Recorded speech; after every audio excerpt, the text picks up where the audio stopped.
Hello, family. Thank you for coming over to the house tonight. And just kick off your shoes and relax your feet.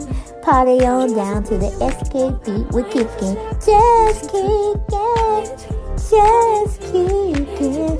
Okay, you don't come to another episode where we're going to be asking the question of, why you telling my business? Don't be telling my business. Why not? Because a can and a can, a can, a can, and a wheel. Now we're off to...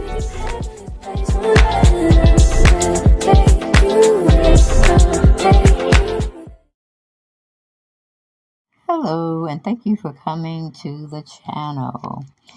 Well, you see who's up to bat, who we're going to be talking about tonight on the channel, on our show.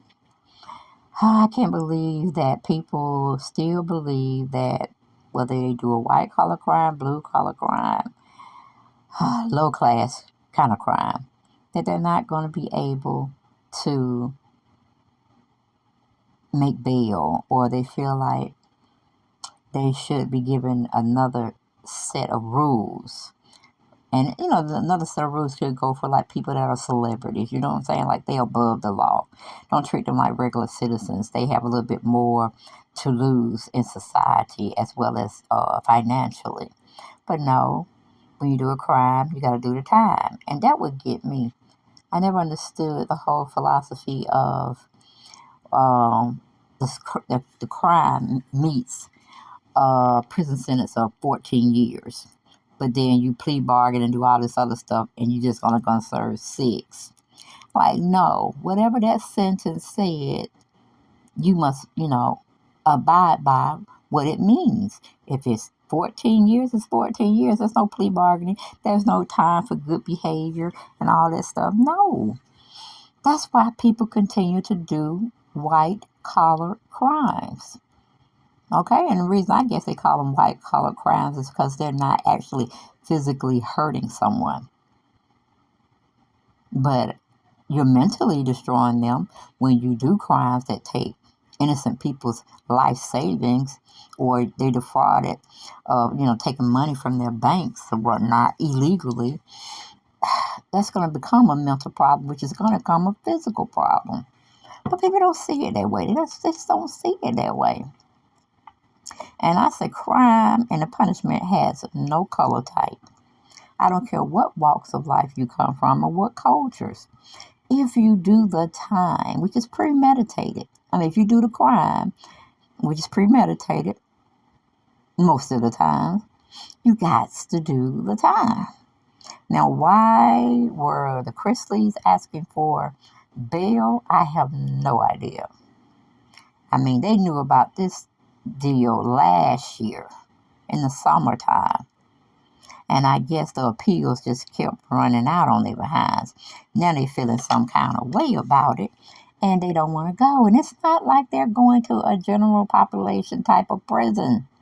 They are going to almost like a country club, or say you go out in the wilderness like a retreat or something. I mean, they're not getting served up in the general population, which if a lot of people serve their time in general population with the hardcore criminals that actually physically, killed somebody or hurt somebody real bad, they would think second of doing the crime because they couldn't be able to do the time. Now, we have this article coming from U.S. Weekly, and Nicole Massabrook wrote it out for us, and she titled it, Todd&Julie Chrisley will head to federal prison as planned after their request for bail was denied, or is denied. Okay. No delays. Todd&Julie Chrisley request for bail was denied, and they'll have to report to prison on Tuesday, the 17th, according to court documents obtained by U.S. Weekly. Todd&Julie Chrisley appealed tax fraud case after prison sentence. The Chrisley Knows Best stars hoped they could avoid prison while they appealed their sentences for tax evasion, bank and wire fraud, and conspiracy. A judge denied the request for bail on Tuesday, January 10th. The court also denied the pair's oral request to delay the start of their prison sentence by 21 days. U.S. network personalities were indicted in 2019 on 12 counts of tax evasion. So they don't even want to pay their taxes. And that's the American way to do such things. Going back to the article, it says bank and wire fraud and conspiracy. Todd and Julie pleaded not guilty, claiming that their former employee, Mark Braddock, was to blame for allegedly exaggerating the couple's earnings to banks so they could borrow more than $30 million. A jury found the couple guilty last year in June, and they were, oh, come on. And they were sentenced to the following November to combine 19 years in prison. Todd, 53, will serve 12 years of minimum security federal prison camp in Pensacola, Florida. Meanwhile, Julie, 49, will receive 7-year sentence at the medium security federal correctional institution, Marina SCP, which is over 2 hours away from her husband's penitentiary. Now, just a sidebar. Do we really care? No, we don't. Because if they really wanted to do something and they really loved each other, then Mr. Chrisley should have said, I'll take my wife's prison time as well. So she could be at home with the kids. But, hey, if y'all both knew about it, and evidently 12 jurors of your peers felt you knew about it, then you have to go away for a while. Yes, you do. You have to go away. But going back to the article, it says Todd and Julie's family was devastated about the verdict. A source exclusively told U.S. after the pair were found guilty. It's horrible news. Their whole life changed in that moment. Well, don't you think they should have thought about that? Life-changing events when you do shit like that? Okay. After their prison sentence were decided, Julie broke her silence on how she and Todd were coping during a November episode of the Chrisley's Confession podcast. We have to live every day as if it's our last, she said. The difficulties I'm going through, how I handle it, my kids are watching as well. The mother of the three continued, if I handled it right, they're watching. If I screw up, they're watching. So for me, as a parent, I want to try to make sure that I do it right more than I do it wrong. How many kids that you have that you pretty much done let down, Julie? Okay.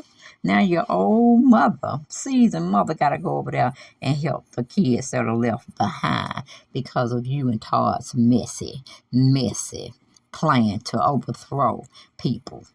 Like you don't stop about, you didn't know he was inflating your income. Really? Come on now. Don't play dumb. This is not the time. But anyway, the couple was married in 1996, have maintained that they're innocent, and announced their plans to move forward with their appeal right after the initial sentencing.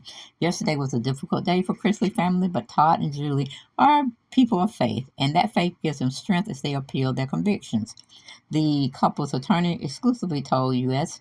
in November 22 that trial was marred by serious and repeated errors, including the government lying to jurors about what taxes the couple paid. Based on these issues, we are optimistic about the road ahead.